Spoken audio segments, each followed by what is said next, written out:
Welcome back everyone. যত পর্যন্ত hour ক্যাজুয়ালিনা tree পড়ানো হয়েছিল, আজকে আমি তোমাদেরকে ঠিক তার পর থেকে পড়াবো। তো সরাসরি আমরা কবিতায় চলে যাচ্ছি। Unknown yet well known to the eye of faith. অপরিচিত তবু সুপরিচিত বিশ্বাসের চোখে। Ah, I have heard that well far far away. কত দূর থেকে আমি সেই ওয়েল অর্থাৎ কিনা ক্রন্দন ধ্বনি শুনতে পেয়েছি। ইন ডিস্ট্যান্ট ল্যান্ড, দূরবর্তী কোনো দেশ থেকে, বাই মেনি আ শেল্টার্ড বে, সমুদ্রের আশ্রয়, when slumbered in his cave the water wraith। এইখানে যে পোয়েটিক ডিভাইস ব্যবহার করা হয়েছে তা হচ্ছে মেটাফোর। এই যে ওয়াটার রেইথ অর্থাৎ জলকে দৈত্যর সাথে তুলনা করা হয়েছে, এইখানে রূপকের আশ্রয় নেওয়া হয়েছে। when slumbered, যখন ঘুমিয়ে থাকে বা সুপ্ত অবস্থায় থাকে, in his cave, তার গুহাতে, the water wraith, জলের দস্যু, and the waves gently kissed the classic shore of France or Italy beneath the moon। চন্দ্রালোকিত কোনো রাত্রে সমুদ্রের ঢেউয়েরা ফ্রান্স বা ইতালির কোনো এক সমুদ্রের তটকে আলতোভাবে চুম্বন করে। when the earth lay tranced in a dreamless swoon, যখন ট্রান্সড মানে হচ্ছে অর্ধচেতন বা মোহাচ্ছন্ন অবস্থায় থাকে, ঠিক আছে, যেখানে পৃথিবী একটা যেন অর্ধচেতন অবস্থায় থাকে, স্বপ্নহীন একটা দশায়, ড্রিমলেস সুন মানে স্বপ্নহীন একটা অচৈতন্য অবস্থায় পৃথিবী সেখানে অর্ধচেতন বা মোহাচ্ছন্ন হিসেবে থাকে। তো ওয়ার্ডে আমাদের জায়গা পাবে ট্রান্সড। ট্রান্সড মানে হচ্ছে মোহাচ্ছন্ন বা অর্ধচেতন, যার সিনোনিম আমরা বলতে পারি subconscious. And every time the music rose, যতবার সেই সঙ্গীত শোনা যায়, before mine inner vision rose a form sublime. Sublime মানে কি? উচ্চ। যতবার আমি সেই ক্রন্দন ধ্বনি শুনি, ঠিক ততবার আমার ইনার ভিশন, এই যে ইনার ভিশন, ইনার ভিশন শব্দটার অর্থ হচ্ছে মানস চক্ষু, আমাদের মনের যে চোখ, আমাদের অন্তরের যে চোখ। ফিজিক্যালি আমাদের যে চোখ সেটা তো নর্মাল আই, সেটা আমাদের নর্মালি দেখতে সাহায্য করে, কিন্তু কোনো কিছুর গভীরে প্রবেশ করে তার অন্তরাত্মাকে দেখার জন্য যে ভিশনের প্রয়োজন হয় তা হচ্ছে ইনার ভিশন। এবং যতবার আমি সেই ক্রন্দন ধ্বনি, সেই আওয়াজ শুনেছি, ততবার আমার মানস চোখে, হয়তো আমি সেটা ইন প্র্যাকটিক্যাল দেখতে পাচ্ছি না, কিন্তু আমার কল্পনায় বা মানস চক্ষে ভেসে উঠেছে একটা উচ্চ কোনো কিছু, দায়ী ফর্ম। আচ্ছা, উচ্চ দায়ী ফর্ম, দায়ী মানে তোমার, তোমার সেই প্রকাণ্ড বিশাল উচ্চ রূপ আমার নজরে ভেসে উঠেছে। O tree, as in my happy prime, তুমি ছিলে আমার সুখের সময়ে, সেই যে তোমার রূপ, সেই রূপটাই আমার কল্পনায় বা মানস চক্ষে বারংবার ভেসে উঠেছে। আই স দি, আচ্ছা, দাই মানে হচ্ছে তোমার, এনশিয়েন্ট ইংলিশে দাই মানে তোমার, দি মানে হচ্ছে তোমাকে, আমি দেখতে পাই তোমাকে, in my own loved native clime, সেই যে তুমি আমার নিজস্ব ভালোবাসার এবং নেটিভ মানে আমার নিজস্ব জায়গায় তোমার যে সেই রূপ, সেই রূপ বারংবার আমার চোখে ফুটে ওঠে। ও ক্যাজুরিনা গাছ, সেই গাছটিকে কবি এখন ভীষণ ভাবে তিনি মিস করছেন, ঠিক আছে, কেননা তার সাথে তার ছেলেবেলার স্মৃতি জড়িত, তার প্রিয় মানুষদের স্মৃতি জড়িত। Therefore I fain would consecrate a lay unto thy honor, tree beloved of those। সুতরাং আমি ঠিক করেছি যে আমি উৎসর্গ করব আর লে, লে মানে হচ্ছে গীতি কবিতা, কনসিক্রেট মানে হচ্ছে উৎসর্গ করা। এই যে গীতি কবিতাটার লিরিক অ্যাকচুয়ালি, হ্যাঁ, এই যে কবিতাটা আওয়ার ক্যাজুয়ালিনা ট্রি, এটা একটি লিরিক।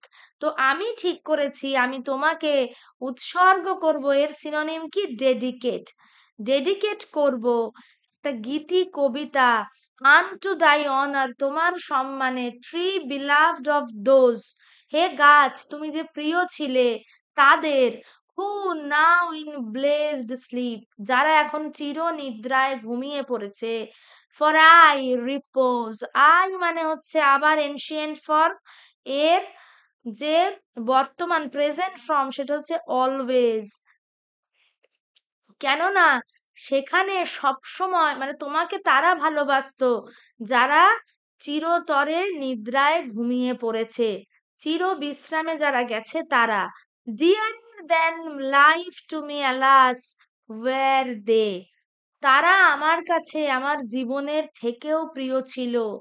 মেজড দাও বি নাম্বারড, মেজড হচ্ছে এনশিয়েন্ট ফর্ম মে এর, দাও মানে ইউ, আশা করি তোমাকেও যেন গণনা করা হয়, তুমি যেন পরিগণিত হও, when my days are done, যখন আমারও দিন শেষ হবে।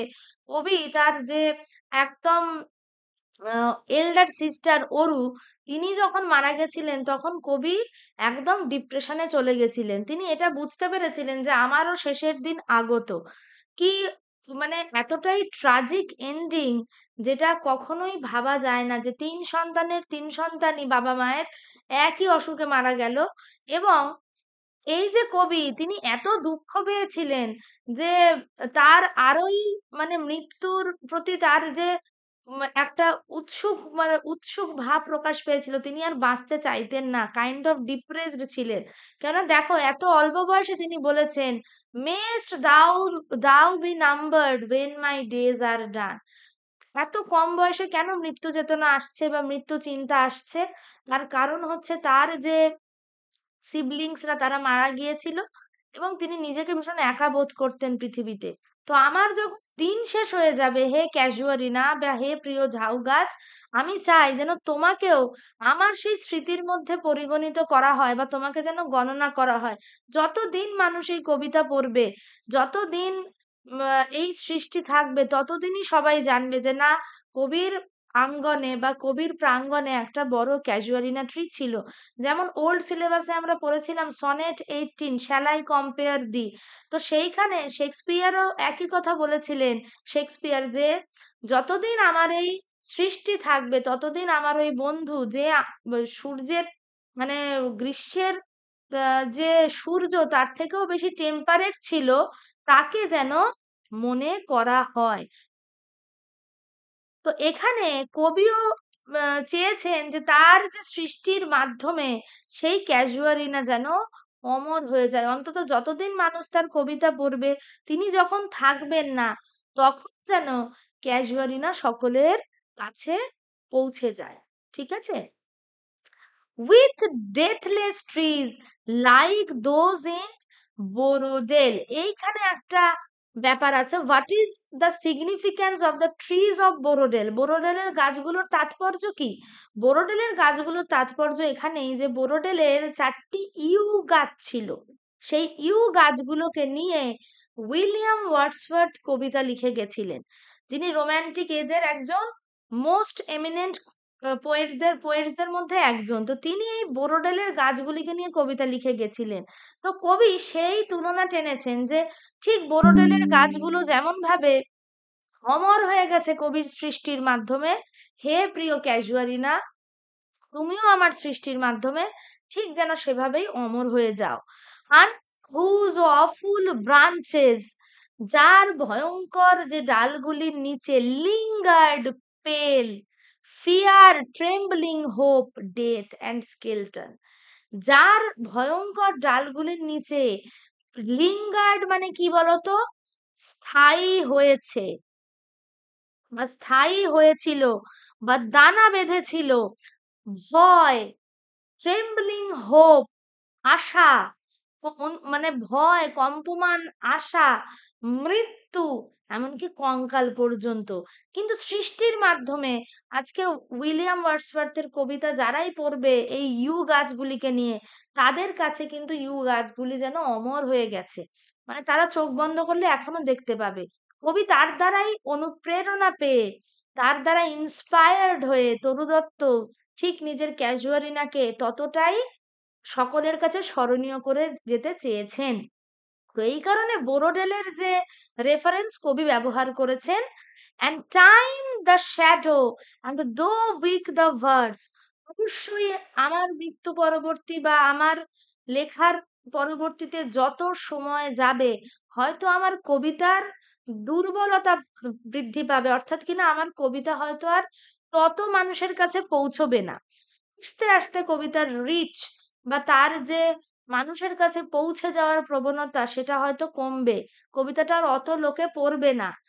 দ্যাট উড দাই বিউটি ফেইন, ও ফেইন রিহার্স, কিন্তু তবু যখনই একজন মানুষও যদি পড়েন এই কবিতা, তবুও তো তোমার সৌন্দর্য আবার নতুন করে উত্থাপিত হবে। রিহার্স মানে কি? বারংবার পুনরাবৃত্তি করা কোনো কিছু। তো বারবার তোমার সৌন্দর্য পুনরাবৃত হবে। এই যে আমার কলমের দ্বারা আমি তোমাকে গ্লোরিফাই করে যেতে পারলাম, হয়তো অমর করে যেতে পারলাম, তো যতদিন এই সৃষ্টি থাকবে ঠিক ততদিনই তোমারও সৌন্দর্যের কথা মানুষের মানুষ চক্ষে ভেসে উঠবে। খুবই স্বাভাবিক। 1870s বা 80s এর দিকেই তো তরু দত্ত মারা গেছেন, অথচ এই যে 2025-এ বসে আমরা এখনো ক্যাজুরিনা ট্রি পড়ছি, আবার ক্যাজুরিনা ট্রি পড়ছি, তার মানে কি কবি কিন্তু অবশ্যই সক্ষম হয়েছেন।